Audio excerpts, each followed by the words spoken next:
Yeah. accountability, which is so important as as coaches, that we provide that for our clients. And that's what you and I both have in common. And also, like, I help with weight loss as well if that's what the client needs, but not necessarily. It might not be.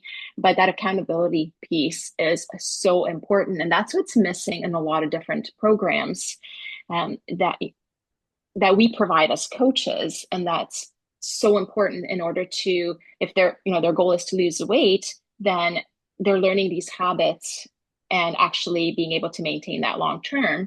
And I always say to my clients, like, my goal is for you to work with me once and never have to need me again, because now you've got all those skills. And I have a feeling that Right. the things you do are very similar as well, setting them up for Yeah, I success. agree.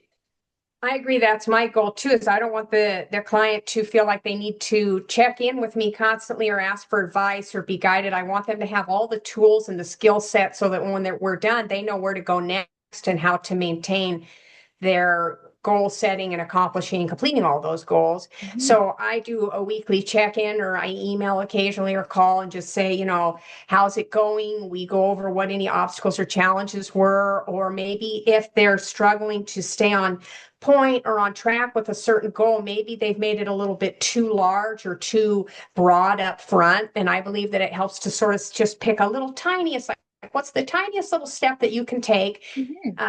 and that will make you feel successful and like you can handle it. And then like, for example, I just signed up for something called Substack, and it's where you can put articles and emails and posts and stuff, and your business gets noticed there. And there was somebody on there this morning that I really loved, that they were saying that there was a woman, she's a doctor, and I was commenting on her article about caffeine today. And she said that she had a patient that wanted to lose weight. She was 60 pounds overweight. She was diabetic, and she was taking care of her granddaughter and having all these struggles.